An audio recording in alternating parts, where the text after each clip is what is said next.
ಬಾರಿ ಹೊಟ್ಟೆ ಪಾಡಿಗಾಗು ಇಲ್ಲ ಈ ಸಮಾಜದ ದುರ್ನಡತೆಯಿಂದ ನಾವು ವೇಶ್ಯೆಯಾಗಿರಬಹುದು. ಅಂದ ಮಾತ್ರಕ್ಕೆ ನನ್ನನ್ನು ಅದೇ ರೀತಿ ಕಾಣುವುದು ಇದು ಯಾವ ನ್ಯಾಯ?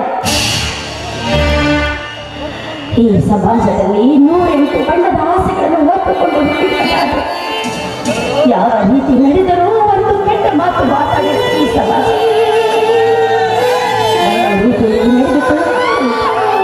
ವಿಚಾರವಂತೂ ಇನ್ನೊಂದಾಗಿದೆ. ಆದರೆ ನಾನು ಮಾತ್ರ ನನ್ನ ತಾಯಿ ಬದುಕಿದ ರೀತಿಯಲ್ಲಿ ಬದುಕಲಾರೆ.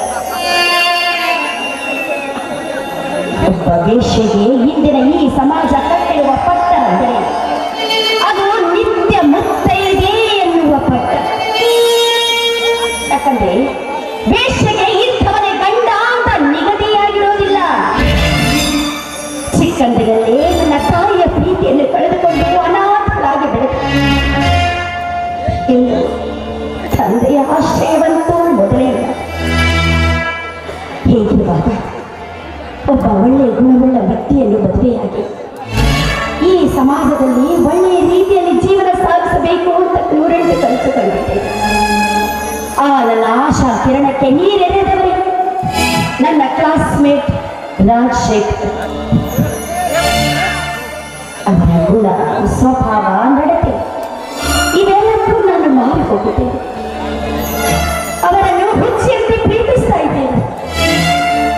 ನನ್ನ ಮನದ ಆಸೆಯನ್ನು ಅವರ ಮುಂದೆ ಹೇಳಬೇಕು ಅಂತ ಎಷ್ಟು ಸಲ ಪ್ರಯತ್ನ ಪಟ್ಟೆ. ಆದರೆ ಎಲ್ಲಿ ಅವರು ನನ್ನ ಪ್ರೀತಿಯನ್ನು ನಿಲ್ಲಿಸ್ತಾರೆ ಅಂತ ಭೇದಿದ ಸುಮ್ಮನಿದ್ದೆ. ಆದರೆ ಇದು ಏನೇ ಆಗಲಿ ನನ್ನ ಮನದ ಆಸೆಯನ್ನು, ನನ್ನ ಮನೋಭಿಲಾಷೆಯನ್ನು ರಾಜಶೇಖರ್ ಮುಂದೆ ಹೇಳಿದೆ. ನಿಮ್ಮನ್ನು ಬಿಟ್ಟು ಬದುಕುವ ಶಕ್ತಿ ನನ್ನಲ್ಲಿಲ್ಲ. ನೀವು ಎಂದಿದ್ದರೂ ನನ್ನ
ಕಾಲೇಜಿಗೆ ಸಮಯವಾಗಿದಲ್ಲ, ಅದಕ್ಕೆ ಹೋಗ್ತಿದ್ದೆ.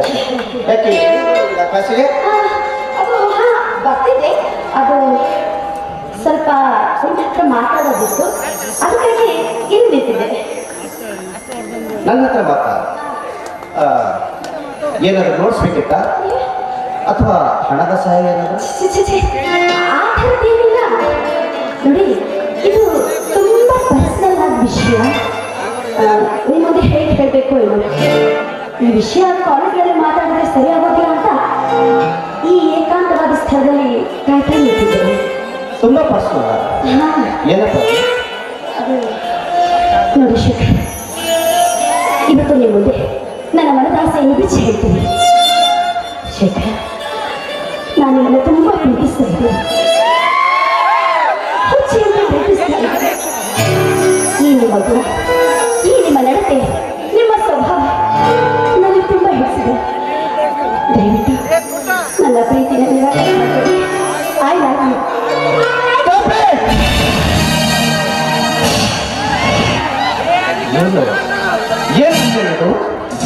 ಏನ್ ಮಾತಾಡ್ತಾ ಇದೀಯಾ? ಏನು ವಿದ್ಯಾಭ್ಯಾಸದ ಬಗ್ಗೆ ಮಾತಾಡ್ತಾಳೆಂದರೆ ಹುಚ್ಚು ಚೆನ್ನಾಗಿ ಹೀಗೆಲ್ಲ ಮಾತಾಡೋದ? ನೋಡಿ, ಪ್ರೀತಿ ಪ್ರೇಮವೆಲ್ಲ ಕೆಲಸ ಇಲ್ಲದವರ ಕೆಲಸ. ನೋಡು, ನಿನಗೆ ಸರಿ ಹೊಂದುವವರನ್ನು ಆಯ್ಕೆ ಮಾಡಿಕೊಂಡು ಅವರ ಹತ್ರ ಮುಂದುವರಿಸು ಈ ಕೆಲಸ. ನನ್ನ ಹತ್ರ ಬೇಡ. ನನಗೆ ಸರಿ ಹೊಂದುವವರಂತೆ ನೀವು ನನಗೆ ಸರಿಯಾದ ಜೋಡಿಯಿಂದ ನಿಮ್ಮದು ಕಾಲೇಜ್ ದಿನಗಳಲ್ಲಿ ಹುಚ್ಚಿಯಂತೆ ಪ್ರೀತಿಸ್ತಾ ಇದ್ದೀನಿ. ದಯವಿಟ್ಟು ನನ್ನ ಆಸೆಯನ್ನು ಮಾತ್ರ ನಿರಾಕರಿಸಬೇಡಿ. ಈ ಬಹಳ ಅಂತಸ್ತು ಇದ್ಯಾವುದು ನನಗೆ ಬೇಡ. ನಿಮ್ಮ ಹೃದಯದಲ್ಲಿ ಸ್ಥಾನ ಕೊಟ್ಟು ನೀವು ನನ್ನ ಕೈಗೆ ತಲೆ ಕಟ್ಟಿ ನಿಮ್ಮ ಮನೆ ಸೇರಿಸಿಕೊಂಡ್ರೆ ನಿಮ್ಮ ಮನೆಯ ಬೆಳಗುವ ನನ್ನ ದೀಪವಾಗಿರ್ತೀನಿ. ನಿಮ್ಮ ಮನೆ ಬೆಳಗುವ ಭಾಗ್ಯ ಜ್ಯೋತಿಯಾಗ್ತೀನಿ. ನೀನು ನನ್ನ ಮನೆಯ ನಂದಾದೀಪ ಬೆಳೆಯುತ್ತೀಯ.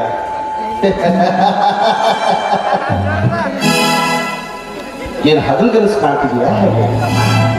ನೋಡು ಅಂಜಲಿ, ಈ ರೀತಿ ಕೆಲಸ ಕಾಣುವುದನ್ನು ಬಿಟ್ಟು ಮುಂದಿನ ಭವಿಷ್ಯದ ಬಗ್ಗೆ ವಿಚಾರ ಮಾಡು. ನೋಡು, ನೀನು ನನ್ನ ಮನೆಯ ನಂದಾದೀಪ ಬೆಳೆಯಬೇಕಾದರೆ ನನ್ನ ಮನೆಯ ಘನತೆ ಗೌರವದಲ್ಲಿ ನೀನಲ್ಲಿ. ನೋಡು, ನನ್ನ ಮನೆಯ ನಂದಾದೀಪ ಬೆಳಗಬೇಕಾದರೆ ನಿನ್ನ ಹತ್ರ ಅಂತಸ್ತು ಇದೆಯೇನೋ ನೋಡಿಕೋ. ಅದು ಬೇಡ, ಅದು ಬೇಡ. ಕನಿಷ್ಠ ಪಕ್ಷ ಯೋಗ್ಯತನಾದರೂ ನಿನ್ನ ಹತ್ರ ಬೇಡ. ನಿನ್ನ ತಾಯಿ ಹೆಸರು ಗೊತ್ತ ನನಗೆ? ಯಾವ? ಅದು ಹೋಗ್ಲಿ, ನಿನ್ನ ಹೆಸರಿನ ಮುಂದೆ ನಿನ್ನ ತಂದೆ ಹೆಸರಿದೆಯಾ? ಅದು ನೋಡಿಕೋ. ಪಾಪ, ಸೂಳಿಯ ಮಗನಿಗೆ ತಂದೆಯರು ಅದೆಷ್ಟು ಜನರು ಏನು? ಹೇಗೆಂದರೆ ನಾನು ಸೂಳೆಯ ಮಗಳು.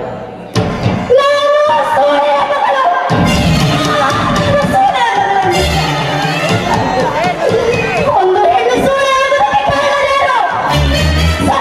ವಿಚಾರ ಮಾಡಿಬಿಡಿ. ಒಂದು ಹೆಣ್ಣು ಸೂಳೆಯಾಗಬೇಕಾದ್ರೆ ಈ ಸಮಾಜದಲ್ಲಿ ದೊಡ್ಡವರು, ಪ್ರತಿಷ್ಠಿತರು, ನ್ಯಾಯವಾದಿಗಳು ಎಂದು ಮುಸುಕಿನಲ್ಲಿ ಮೂಗು ಕೊಯ್ಯುತ್ತ ನಿಮ್ಮಂತ ಗಂಡು ಜಾತಿಯ ನಾಯಿಗಳ ಬಾಯಿ ಬಿಗಡಿಗೆ ಮಾತನಾಡು.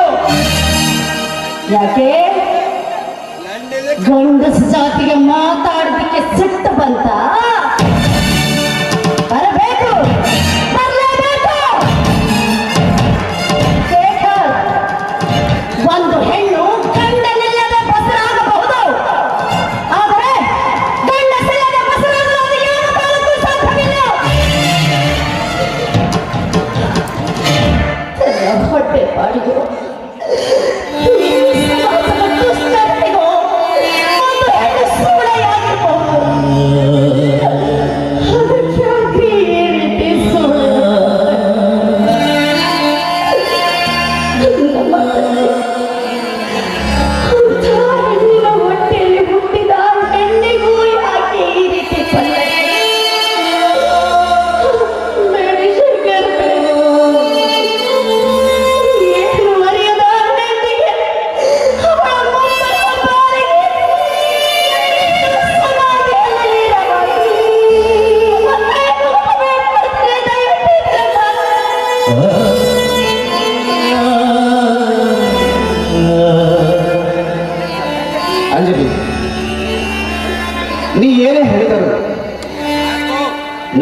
ಸೊಸೆ ಆಗೋದಂತೂ ಸಾಧ್ಯವೇ ಇಲ್ಲ. ಯಾಕಂದ್ರೆ ನನ್ನ ಮದುವೆ ಎಲ್ಲ ಜವಾಬ್ದಾರಿಗಳನ್ನು ನನ್ನನ್ನೇ ನೋಡಿಕೊಳ್ಳುತ್ತಾರೆ. ಯಾವಾಗ ನಿನಗೆ ನನ್ನ ಮನೆಯಲ್ಲಿ ಜಾಗ ಇದ್ದವು, ನನ್ನ ಹೃದಯದಲ್ಲೂ ನಿನಗೆ ಜಾಗ. ಬರ್ತೀನಿ.